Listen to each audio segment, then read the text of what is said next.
This Week in Agribusiness, serving America's most essential industry, is brought to you by Case IH. Coming up on this weekend's broadcast, we'll talk about crops across a wide area of the country. Hello, everyone. Welcome to This Week in Agribusiness. Mr. Pearson, you've been traveling, as always. As always, had the chance to work with bankers up in the Pacific Northwest, and Max, they are optimistic about their massive snowpack this year, 240% of average across places in the Mountain West. But of course, we've got to check in to see what's happening in the middle part of the country as well. Oh, yes, we like to check often in the heart of the country, and Missouri is about as much in the heart of the country as you can be, Mike. We're going to talk to the Director of Agriculture for the state of Missouri, Chris Chen. Joins us here this weekend on our broadcast. Have you been busy? It's been a busy spring. We've had a lot of our farmers in the fields planning, getting their crops in. We're way ahead of schedule. So as long as we keep getting some rain, more than we have been for most of the state, we should be in good shape when it comes to getting our crops in. There was some good early planting of your soybean crop, I noted, and then those soils dried out some. But I did see in the most recent weekly crop bulletin, actually the drought monitor map I was looking at, there had been some improvement in the soil moisture. Yes, last week we were over 84% of the state was in a drought condition. This week we're in 60% drought condition, so we have seen improvement. Many areas of the state were able to get some rain over the last week, which was a blessing. However, our cattlemen and women are still desperately needing rains for the pastures. We're hoping that we get some timely rain on our pastures in many areas of the state so we don't have to send cows to be cold. That could be a challenge, to be sure. One thing you note is there's great diversity across the agriculture of Missouri, and as you visit with growers, what kind of attitude overall are you sensing from them? We've seen some of the markets struggling, of course, and the cost of doing business have been elevated. You know, they're cautiously optimistic. There's a lot of farmers who feel like things are going to get better. We are seeing some prices fall right now, and that's kind of normal this time of year. When you see corn and beans, cotton, rice getting planted, we do see our numbers start to go down, but there's opportunity for export markets. That's always a bright spot. And the recent announcement with the E15 being able to be sold year-round was great news for our corn farmers in Missouri.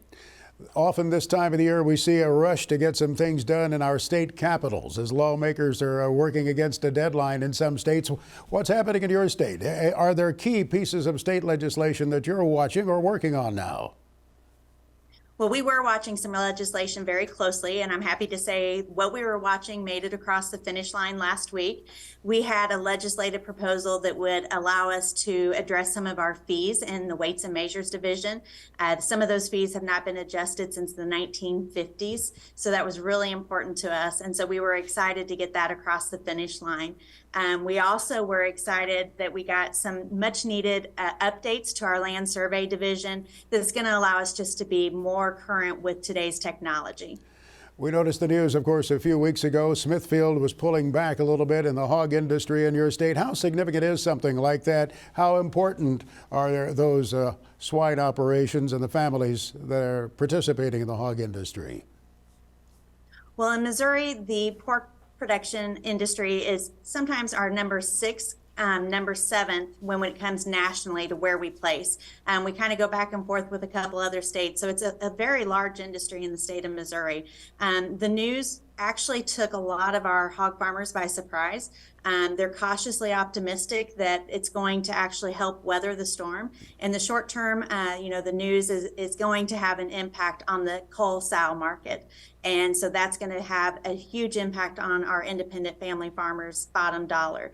But long term, we look for it to help with the supply and demand issue that we're seeing right now in the pork industry. In many of our states, we're seeing interesting things going on even in the cities related to urban agriculture. Is that the case in Kansas City and St. Louis, for example? Absolutely. We keep seeing more urban farms popping up. There's more interest in it. People are trying to be more sustainable. And, COVID actually increased that interest. It was there pre-COVID, but since COVID happened, we are seeing more interest in farming in the urban area. A lot of that is through greenhouses. Some of it is rooftop.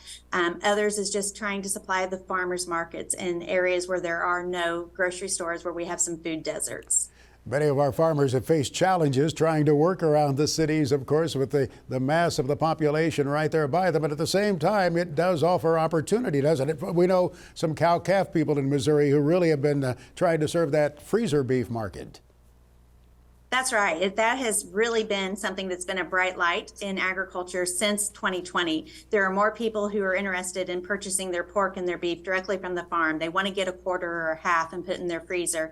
And so that's really added a lot of value to our beef industry and our pork industry in the state. Another thing that really helped that surge was the investment that was made into the small and medium-sized meat processors. We invested a lot in grant dollars to help them, $20 million. And so we're now seeing that come to fruition because there's more opportunities for farmers to get those butcher appointments, to get that freezer beef available in the urban areas.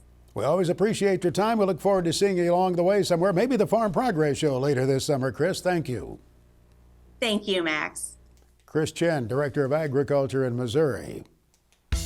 This portion of This Week in Agribusiness is brought to you by Firestone Ag. The Firestone Ag Dealer Network offers you the support, inventory, and resources you need. Visit firestoneag.com to find your local certified dealer. Now it's time to talk markets. Joining us this week is Chris Robinson, the founder of Robinson Ag Marketing. And Chris, it was a busy week in the grain complex. Thanks for joining us here. Thanks for having me. Yeah, busy week. Last week we saw the World Agricultural Supply and Demand estimates released from USDA. Chris, did it take the market by surprise in any way? I don't think it did. It kind of reinforced expectations. We knew the carryout was going to be big. I think that this was reinforced. We were at the high end of all the estimations, right? Call it the expert guess, whatever. We were at the high end. So I think the market was kind of maybe a little bit taken back by that. But also we had tighter wheat carryout. So actually, you know, the initial response from that report was friendly for wheat and not so much, obviously, for corn and beans. And on the corn and soybean side, Chris, the week just got uglier. Midweek, we saw some news out of China on the corn demand front. What's the picture look like? Well, China made another cancellation. It's interesting. They bought it 2 weeks ago, and it looks like it was that same grain where they just canceled it now. So they've done this historically. Historically, they'll use that as a strategy to step in and buy it cheaper. Certainly, if that is their strategy, it worked so far right now because you really saw July, the July D spread really came in. A lot of people had that on, and as soon as they made that cancellation, and we have these, when these corrections come, they're violent. And it's been a violent week. Now, you know, everybody wishes they'd had like a time machine to go back and do something, but we're not, right now, this is where we're at. These are the prices we have to deal with. And we'll see. This year to me is looking a lot like 2012. Okay, Chris, so if this is looking like 2012, we've got a big Brazilian crop coming of age right now down in that country. Yes. Where does this go from here over the summer, old crop wise in corn? Well, old crop, that was the big concern. That's why you saw D's corn. You know, D's corn since the beginning of the year is down $1. You know, for a long time there, all the way back till Valentine's Day, we were at $6, $5.96, $6. The market was waiting to see what was happening with the South American crop. That crop is now, you know, looks like it's going to be rather large. That's the Safrinha crop. And the market, again, it reprices violently. And unfortunately, we're down, you know, sub $5. We had a big fight at around $5.27, $5. So that's triggered some liquidation, some long liquidation. So we'll see now. These markets tend to go to levels. So now we're at the $5 level. You know, 3 months ago, we were at the $6 level. And again, what is going to turn us around, right? Because if you're a farmer, you're a producer, you're always long. What's going to turn us around? It's going to have to be a situation like 2012 when we bottomed out in June, and then we had that weather rally. So I'm not a big weather person. I follow it just like everybody else. But at this point, with these carryouts and with that math, the only thing, unfortunately, I think that's going to bring us back is going to be some sort of weather issue. Failing a weather issue in the near term, Chris, are you getting aggressive selling any new crop corn? Not at these levels. What we've done is, you know, for anybody that works with a broker or a hedger, we had a lot of opportunity back at the beginning of the year. We had $14 beans and we had $6 corn. And a lot of people were like, well, let's wait and see. There's nothing wrong with waiting and seeing, but you had a good opportunity to protect good prices, good revenue. And now with these shorter dated weekly, monthly options, you know, 10, 11 years ago, you had to go out and buy 300 days. They were expensive. Who wants to pay 50 cents or 60 cents for a put? Now there were some strategies where you did not have to lock up a lot of money and you would have had that protective floor. So anybody who had that, they're actually rolling those hedges down. But I would caution people, you don't want to make an emotional sale. You don't want to make a sale here because you feel like you have to. This is a time where if you don't have a risk management strategy, call somebody up, and because you don't want to be making a bad decision here because you're upset about this sell-off. We'll have more with Chris Robinson in the markets when we return. This portion of This Week in Agribusiness is brought to you by Firestone Ag. Harvey Firestone invented the first pneumatic farm tire, forever changing what it means to farm hard. Visit firestoneag.com to learn more about this history and tire solutions for today. Welcome back. We're discussing last week's market movements with Chris Robinson of Robinson Ag Marketing. And Chris, corn wasn't the only one seeing a volatile week. The wheat market saw a volatile week, and it doesn't look like we have much crop here in this country. What's going on? You know, this market's been oversold, and in the last year we've dropped $4 off the highs. You know, if I had told you last year, I looked at KC July, KC SEP, we were $12. And to have the type of action we've had, this market's been oversold. We've had a tight supply. The market does not care.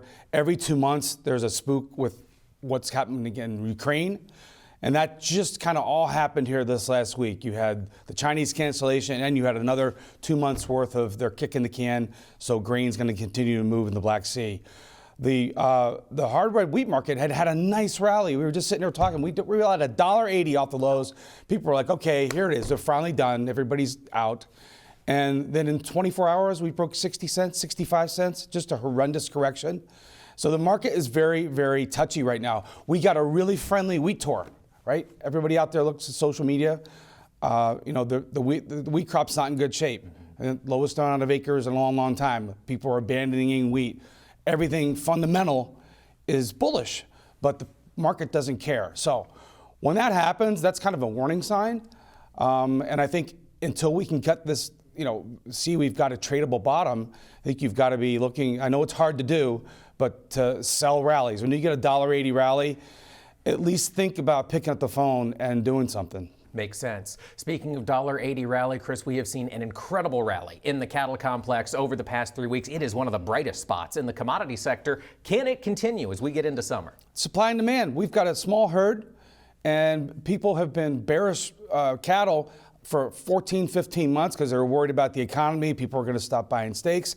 It has not happened. There's a perfect example. Fundamentals are a little bullish, and the market continues to go with it. The funds who are all short the grains right now, they're long cattle. So they really, they want to make money. They don't have a predisposition to hurt anybody. So just like I told guys when we were at $6 corn and $14 beans, hey, we're at 232 feeders, and we're at all-time high live cattle. This is when you buy your cheap puts, because sooner or later it's going to correct. I don't know when it is, but it's been a great 14, 15 months. It's been the one bright side if you're a bull in the ag sector. Chris, how far out would you be looking to manage that price risk here in the cattle complex? You can go out, I'd say at least till August or maybe even October, because now when you're at all-time highs, literally like with live cattle, go buy the time now. Now is when you maybe want to go out and say, you know what, I don't want to do these 1, 2, or 3 month deals. You can go out longer because as prices get higher, those puts get cheaper. Nobody wants those puts. 3, 4, 5, 6 months from now, those puts that are very cheap now may be very dear. And would you do that both on live and feeder cattle, Chris? Is the opportunity, the upside on both? Absolutely. I mean, and the nice thing is if you have a put, if we keep rallying, who am I to say we can't go higher, right? But every time it goes up, you can roll your floor up. It's a lot better to use a put. I think in a market like this, it's trending like this. It's nice to roll your put up as opposed to making margin calls if you're short futures. Chris, thank you so much for joining us here this week. That's The Markets with Chris Robinson of Robinson Ag Marketing. Colby Ag Tech is brought to you by Copperhead Ag Products. Visit copperheadag.com for more information. Max, I don't know about you, but I think driving has gotten a little hairier in the past couple of years. Oh, it's worsened, I think, since the pandemic. And farmers see it, of course, when they're hauling grain or perhaps moving farm equipment. I said to Chad Colby, give us some options, things to think about on a dash cam. Some technology is pretty overwhelming. I know Max and I talk about it quite frequently, but there's a lot of technology and a lot of people utilizing it in different ways, like dash cams. And we're going to talk about that this week. You can see a bunch when you go to your local store. I decided to purchase one called the Garmin Dash Cam 47. It's kind of the middle of the road unit. I didn't need a rear-facing camera just forward only. And I was looking at it more from a security standpoint, maybe just having a little bit of protection because we all know the shenanigans we see on the road when we're driving. Once I got the box open, as you can see, it comes with everything you need. It's got a couple different cables of different lengths. It also has a micro SD card. It has a secondary magnetic mount.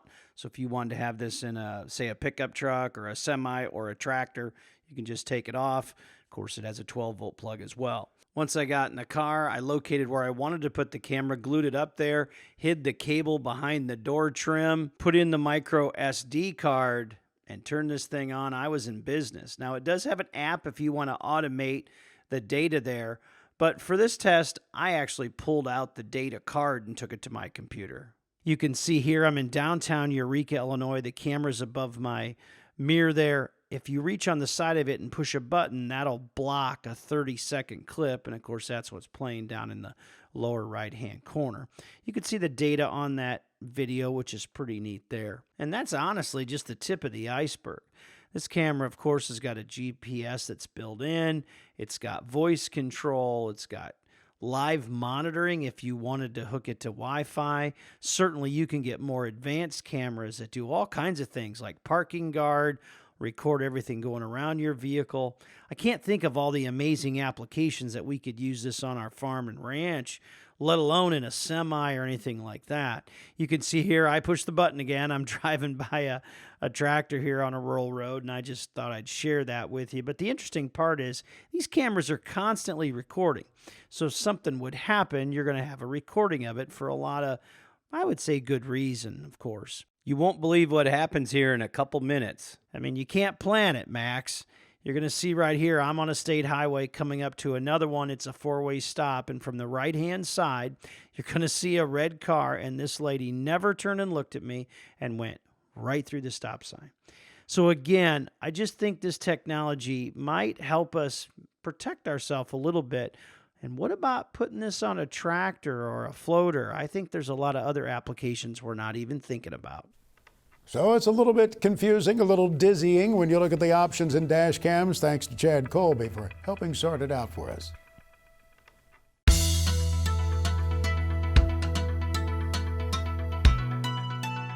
Well, it's time to continue learning about American agriculture. Charlie Behrens, in partnership with Pivot Biomax, is bringing us another Ag States of America. This time, we're going to Kentucky. The United States of America can be very different from one state to another. But one thing every state has in common is agriculture.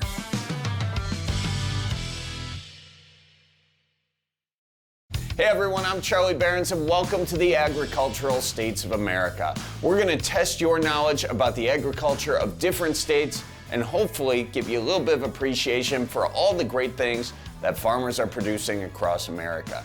Now today we're talking about the state that's home to big hats, bourbon, fast horses, and mint juleps. And if you put your money on Kentucky, well, that horse just won the Derby. If you didn't, don't worry, I am here to teach you a little bit more about the bluegrass state. So why is Kentucky named the bluegrass state when the grass is green? Now some say it's because the early settlers saw a bluish tint in the Kentucky pastures. Maybe they did, maybe it was the booze. Either way, the name stuck. Bluegrass is actually a species of grass that's ideal for grazing and is found in many of the pastures across the state. Now you're probably wondering, why are pastures so important to Kentuckians? Well, it's because the state's deep appreciation for all things horses. Kentucky is the nation's leading producer of horses, including everything from mules to ponies to purebreds and thoroughbreds. And of course, we can't forget about the Kentucky Derby, the annual horse race in Louisville that takes place on the first Saturday in May and is dubbed the Run for the Roses. It's a beautiful day. A day the entire country gets a pass on wearing seersuckers and floppy hats with flowers, sometimes wearing them together. When the steeds aren't racing, visitors can tour farms and admire these four-legged athletes and maybe get a hot tip for the Preakness or the Belmont Stakes. And rumor has it those horses even take bribes in the form of carrots and apples. So bring your groceries. And while horses are number one, coming in at a close second are beef cattle. Kentucky raises more beef cattle than any other state east of the Mississippi. And of course, we can't forget about pigs, chickens, goats, and sheep. Speaking of sheep, did you know that in Western Kentucky, the traditional meat of pitmasters and barbecue lovers is mutton? Now allow me to clarify, the meat, not the bad beard. With techniques perfected over time and served with a dipping sauce of vinegar and hot peppers, this famous barbecue tradition was born. The state also grows plenty of wheat, soybeans, and corn. It's also important to note that Kentucky is a major player in growing oak trees for lumber. So now let's discuss how corn and lumber relate. And to do that, we gotta talk about bourbon. See, now I piqued your interest. Kentucky produces 95% of the world's supply of bourbon whiskey. In fact, there are more barrels of bourbon being aged in Kentucky than the state has people. As of 2019, that number surged to double the population with more than 9 million barrels in total. That is a 2-to-1 ratio in favor of hooch, which is the kind of math I can get behind. For a whiskey to be considered a bourbon, though, it has to be made with at least 51% corn and can only be aged in a brand new charred oak barrel. So to be the best bourbon in the world, you need Kentucky, at least according to my extensive research on the issue. Now, Kentucky sits on a bed of blue limestone that allows water to flow through and collect minerals that add personality and flavor to the water. Kentucky also has unique weather extremes. It's very hot in the summer, very cold in the winter, which is perfect for bourbon production. When the barrels expand, the whiskey seeps in and absorbs the properties of the charred wood. Then when the temperatures are cold, the barrel contracts and the whiskey is pushed out of the wood, adding flavor and a golden color. You know, I'm not sure why they didn't just teach science in terms of bourbon, but I think I finally understand chemistry.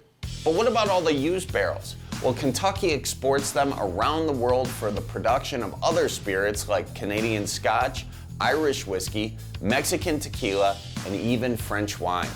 Who would have ever guessed I'd be jealous of a barrel? Well, that's all the time we have for now, but you can always go to pivotbio.com/agstates to explore more about the agriculture of your favorite states and test your knowledge to win great prizes and more. All right, we'll see you next time on the Agricultural States of America.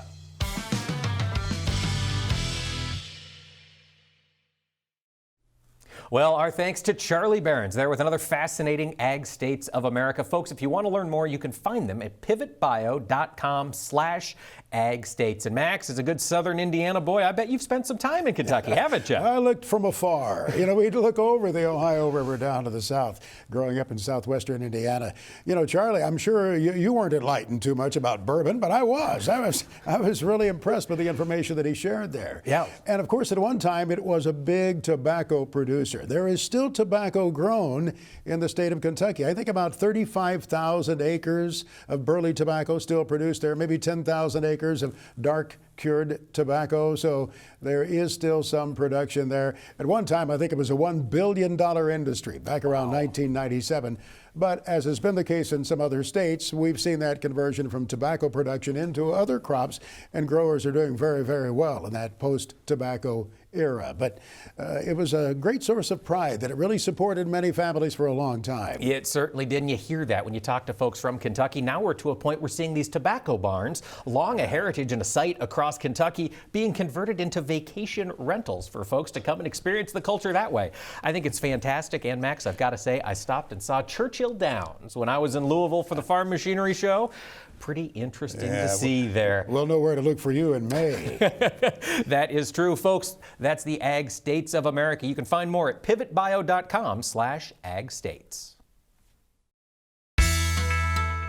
This Week in Agribusiness, serving America's most essential industry, is brought to you by Case IH. Welcome back to This Week in Agribusiness. I have cotton on my mind. I bet you will too now. I think we will too as well, Max, because we're going to hear from Willie Vogt next. He's been exploring the John Deere Operations Center and how it can link farms even when their different farm sites are miles apart. He joins us now from Arizona. We're down in Arizona for Tech at Work. We visited with Brian Rhodes at A&B Farm south of Chandler to talk about his cotton and diversified operation down here. One area, however, that the technology has had a great deal of benefit is in the ability to help him expand his operation over the last decade, and he explains how that works. It allows me to manage things, across a large area. We've got 70, 80 miles between one farm, one furthest farm to the next. And so having the technology, be able to be in my truck and monitor what's going on. Well, it makes total sense to have lower seeding population here because, like, if we know that we're going to have yield drag and it's moisture related, having more plants trying to consume moisture is worse than having less. So we still obviously get around and check the fields and check on what's happening, but it just makes everything way more efficient. When we have a problem with the tractor, I get a code on my phone. It might be all the way on the other side of town, but I can go over or I can call the dealer, or I can call the operator and see what's going on, where it allows me to be able to farm a lot more acres that way without needing as much management labor workforce. And that's how this prescription was written. Yeah. So I almost think we could probably keep this style. Lane Richens with Stotz Equipment is involved with precision technology here in Arizona. And an interesting thing that he learned is that it takes a little bit of work to get that precision technology to work outside of corn and soybean country. In addition, in the work that they've done, they've discovered one data layer that's become very valuable in this part of the world. So I think some of the things that we struggle with as a dealer and that we have to work hard for is we are trying to deploy technology that's primarily made for corn and soybeans and try to figure out how we can use that same technology or adjust that technology and make it work for our growers across our territory, where we grow a majority of crops that are not corn and soy related. So our primary crops across our territory are in Arizona. We have a lot of cotton. We have a ton of alfalfa and forage crops across our whole territory. And up in Idaho, we grow sugar beets and potatoes as well as small grains that are across the board. The key driver, many times, many farmers and like all of the agronomists tend to think, oh, we got to go do soil samples and try to base all of our recommendations off of the nutrient levels. And a lot of places are varying the seed rate. We've been doing variable seed rate technology for a long time, and as well as variable fertilizer. But many times that was based off of the soil sample results. So what we've been focusing on, what we learned was, we've been doing soil sampling, we've been doing a lot of that stuff, but what we learned was there was an extra layer that we tend to focus on now, and that's the elevation layer, because water is our limiting factor. It's not necessarily a nutrient. So we still want to do soil samples and make sure that we're doing that, but let's not forget that water is our limiting factor. It's fascinating to look at technology and how it's being put to work here in Arizona for Tech at Work. For This Week in Agribusiness, I'm Willie Vogt. Thanks, Willie, for that update. It's incredible to see this kind of technology working at scale on farms across the country. Willie will be joining us again over the next several months with updates on more John Deere Operations Center. Greg Solier now brings us his farm weather forecast for the week ahead, presented by Pivot Bio Proven 40. Predictable, productive, weatherproof. Turn to a better nitrogen. Turn to Pivot Bio Proven 40. Learn more at pivotbio.com. Some of these mornings we've awakened and we thought, doggone, it's been a little bit chilly out there overnight. The temperatures were lower than I expected, some cases. Now, in the Pacific Northwest, they were cool, but temperatures have climbed. Yeah, over the past week to 10 days or so, a nice early summer-like ridge of high pressure, which at least for this coming week makes its move across the Dakotas, responsible for some of that 90-degree air into parts of eastern Washington state and Oregon, moving the back 40 here into quick and rapid crop growth and development. But that warmth also translates up aloft, so there's been some pretty healthy snow melt going on. Matter of fact, some of the streams and rivers into the Snake River Valley system a little higher than usual. This week, a bit of a trough moving inland, the warm to hot ridge and maybe some near 90-degree air moving in across the Dakotas with maybe just an errant thunderstorm. And this is a fairly dry-based weather system making its way into the northwestern part of the country, but will be responsible for a drop-off in temperatures back to more seasonal expectations, while the heat continues on along and east of the divide. Some 90-degree air up maybe to about the Black Hills, and a couple of showers and thunderstorms as well. You go farther north and northwest, northwest and the old visible satellite pictures of late, and in areas downstream through the Midwest and plains. That smoky look is just that, the fires that are burning across parts of the northwestern territories of Canada. Weak weather system, by the way, later in the week may sprinkle into parts of northern California. Kind of a warm to hot ridge as well over parts of the plain states. Readings up and around the 90-degree mark or higher as the week wears on. More humidity as well, but there's been of late some rainfall into sections of Kansas and Oklahoma. No real substantial improvement to the drought monitor. That's farther east towards parts of Missouri, but there may be a thunderstorm kind of dry based over the southwestern parts of the country both early in the week. A little troughiness ashore into sections of California, the Central Valleys at low stratus of the morning, maybe a little mist and drizzle. Warm to hot, high pressure up aloft here, an errant thunderstorm chance in the heat as well. Typical of almost early June into the central and southern plains. Some of our farmer friends have had some great sunrise and sunset views they've put to the social media.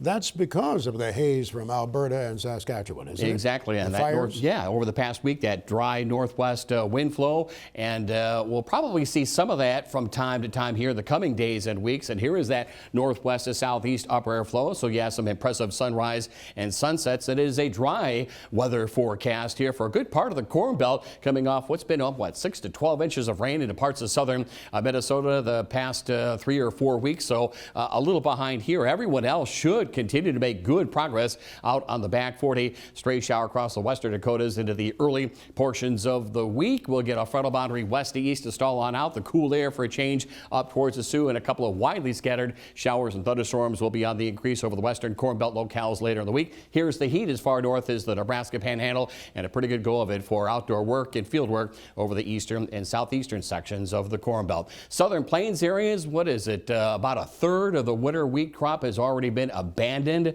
That's the highest number we've seen here since about 1917. Yeah, improvement of late. Eastern Kansas, yeah, from Oklahoma City onto the east, but still a world of hurt into the high plains areas. Stray shower, thunderstorm across the Rio Grande, dry time over the Delta region, mild high pressure over the southeastern sections of the country. Here comes a product, some heat and humidity as you would expect for almost June into the southern plains areas, southern Corn Belt locales, and along this boundary, a couple of showers and thunderstorms, just localized drought relief for parts of Texas. Otherwise, pretty seasonal weather pattern in the southwest. In those eastern states, any lingering drought, or has that been all resolved now? Pretty much resolved, with the exception there's some drier pockets still into sections of Illinois, the western parts. Again, a problem into Iowa and central Missouri as well. The rest of the eastern states, the northeast of New England, maybe a little frost in the Hudson Valley, Finger Lakes region, but a pretty quiet weather picture for field work and outdoor work expected. No real organized moisture expected over this part of the country. A couple of showers and thunderstorms northern and western Corn Belt as we move on through the middle late portions of the week. And it'll feel for a change like late spring and early summer going forward here over the next few weeks across the Corn Belt locales. Much needed welcome rainfall in the drought areas of Florida. Cooler, drier high pressure for the Tennessee Valley into the early parts of the week. We'll keep a couple of showers and thunderstorms going into Florida as week wears on. Eastern sections of the Carolinas, but plenty of outdoor work prospects across the Tennessee Valley and westward later in the week. Greg Solier is back with his extended farm weather forecast for the country, presented by Pivot Bio-Proven 40. Predictable, productive, weatherproof. Turn to a better nitrogen. Turn to Pivot Bio-Proven 40. Learn more at pivotbio.com. We know some seed dealers have been moving supplies around a little bit for replanting operations, and you mentioned Minnesota. Didn't they have close to a foot of rain there around New Ulm and Sleepy Eye? That's right, to Austin, Albert Lee. You know, part of that problem as well was the rapid snow melt, the late season snows, and then the wet weather patterns. So, but it's not a widespread problem, and the weather of the past week was of benefit to get some improvement here in southern Minnesota. But later in the week, mid to late week, maybe another close to an inch of rain is expected, but that's good news for parts of Iowa.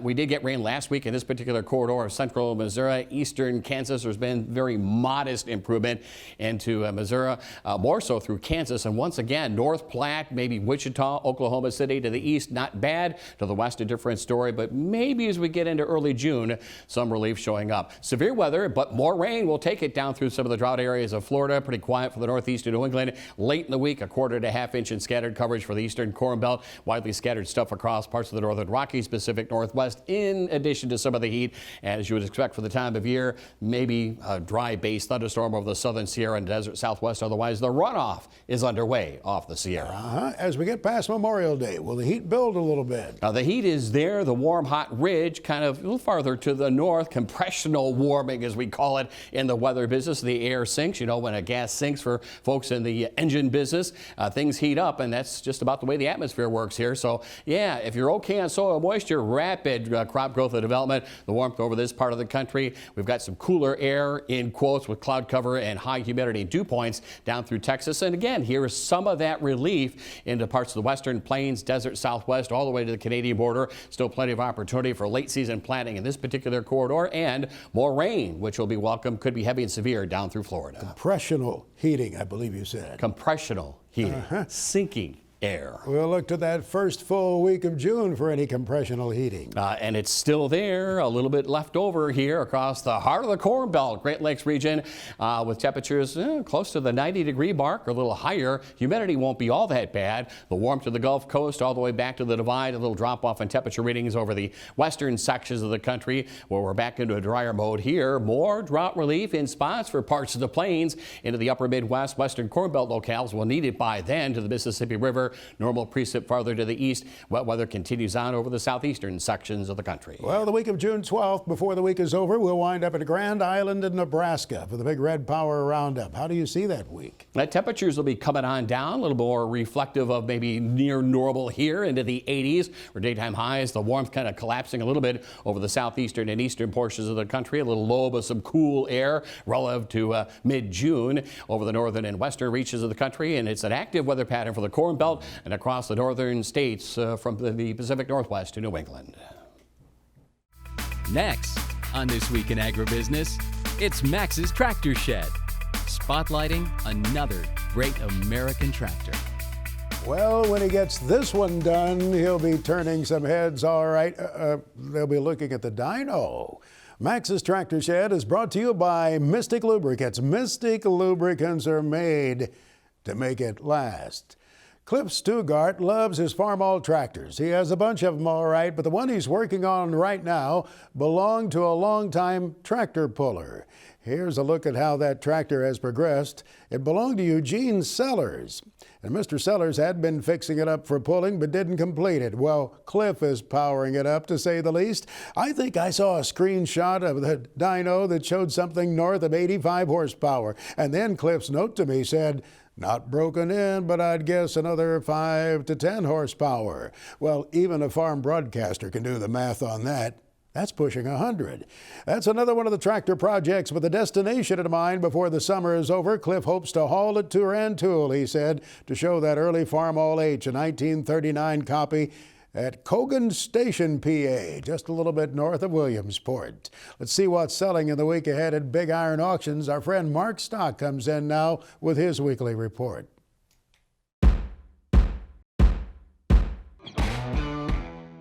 Well, hello, Max. If you're looking for some outstanding hunting property, Tuesday, May the 23rd, 335 acres of Knox County, Missouri real estate will sell to the highest bidder on SullivanAuctioneers.com. On Wednesday, May the 24th, 2,300 plus items will sell on BigIron.com. Featured sellers include Ortner Farms, their retirement sale by Holyoke, Colorado, featuring 114 items, a 2013 Challenger MT 765D track tractor, a 2017 Landau 40-foot 7.5-inch drill, also selling a 2007 John Deere 9760 combine. Rolling Meadow Ranch Inc. is retiring from Rushville, Nebraska. They have a 2017 John Deere S680 combine, a 2013 Brent Uniferth 1194 Avalanche grain cart, and a John Deere 616C Stalkmaster chopping corn head. Thursday, May 25th, Becker Family Farms is retiring by Sutherland, Nebraska, 207 items, selling 7 Kenworth T880 day cab trucks, 3 Columbia 120s, 2 Peterbilt 579s. These trucks are outstanding and well serviced, plus a lot of quality truck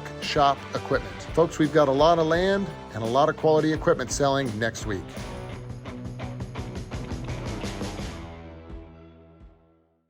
Our FFA Chapter Tribute is brought to you by Pioneer, developing new generations of seed innovations for new generations of farmers. Pioneer, what's next happens here. And we're meeting that next young generation of agriculture leaders. This week, it's Gabriella Martin. She serves as the Virginia FFA State Vice President. And Gabriella, thanks for joining us this week. Thank you all for having me. Now, you didn't grow up on a farm, and yet you found a way to raise livestock through FFA. Gabriella, what was that like? Yeah, so my sister-in-law used to show sheep, and she told me about her showing, and there's a local farm in my area that allows kids to show for their sheep for free. So I started showing for him. About 2 years later, I decided I wanted to start my own farm, and a family friend allowed me to use her farm for my sheep, and I started using my show earnings to pay for the animals and their feed. Getting that livestock in your blood, it's tough to get it out, but Gabriella, you also went on to leadership. And what was it about FFA that made you want to be a leader in that organization? Yeah, so I actually struggled with public speaking in 7th grade, so I joined FFA as a way to kind of overcome that fear and get more involved in agriculture.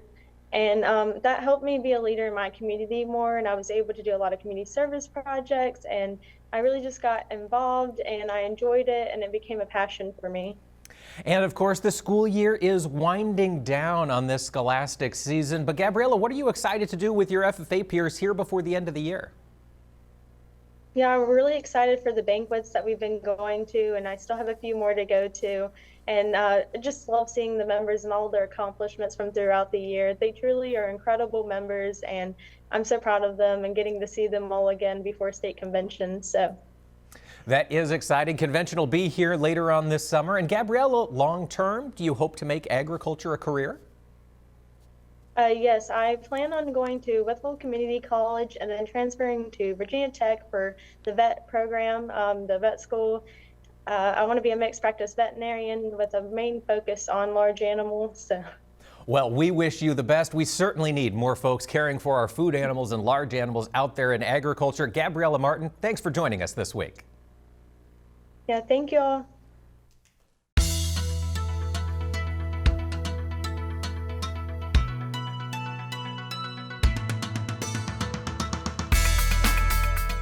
Across the country this time of year, temperatures are warming up and folks are thinking about getting back on some of that old iron. Well, I know we've got somebody here who's excited about that. And Max, I understand you brought a friend with you this week. We have a friend, Illinois farmer Russell Boar, who has you have your crop planted, right? Yes, we do. So for the first time. He's the first time, yeah.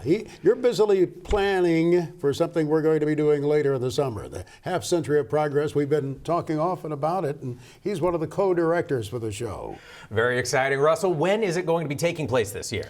Well, it's the end of August, right before the Farm Progress Show. So we end on Sunday and Farm Progress Show starts on Tuesday. So we start on that Thursday with the tractor drive. Max leads that, and we're just planning and trying to do what we can and have all the fun we can. Have all the fun we can. Max, you're going to be leading the tractor drive. What can people expect if they've never been to a Half Century of Progress? Well, they'll get to see the equipment sitting out there. All brands, all colors of farm equipment from days gone by. But we cultivate the past, truly, and we demonstrate the equipment working in the field. You'll see the corn pickers and the combines that were made 60, 70 years ago actually working out there.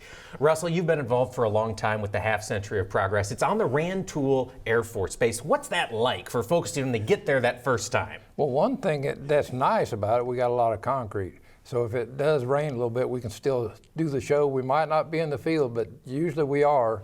But having that concrete really helps. And we got a lot of grass, a lot of concrete, a lot of parking, just a place for everybody to have fun. And you see a lot of golf carts and UTVs. That is true. Save some of that walking, Max, because it's a haul. There's a lot of acreage out there. What is it, Russell? Close to 1,000 acres we have to work with altogether when you include all of the space out there. When you include everything, there's a lot of ground. It'd be a lot to walk, that's for sure.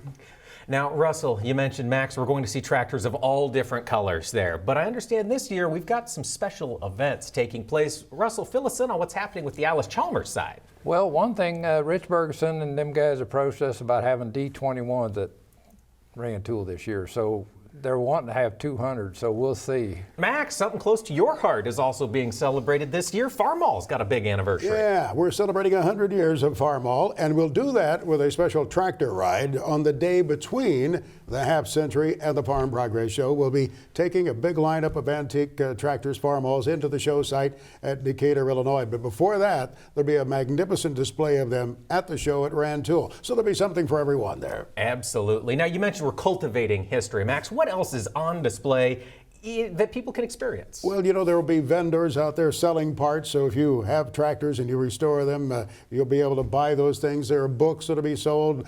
Lee Cloncher, our friend from Octane Press, will be there. So there's just it's such a great relaxed atmosphere too. It's a great multi-generational event, I think you'd say also, Russell. Oh yeah, that's why we have this on the flyer with the 3 generations. The family heritage tractors, we're trying to get all them that if the family bought it new, and they still got it in the family, you still got it on the farm. Or maybe sometimes, you know, they thought that thing was wore out, they traded it off, they found it back, now they fixed it up again, so now we've still got it. So we're trying to have an area for them, an area for the Farmall, the 100 years of Farmall, the D21s, and all the other brands, colors and colors that you can't hardly imagine. It'll all be there August 24th through the 27th in Rantoul. Go online to halfcenturyofprogress.com to learn more, Matt. Thanks for joining us this weekend on This Week in Agribusiness. Hope you have a great week, a safe week. So long, everyone. This Week in Agribusiness is brought to you by Case IH.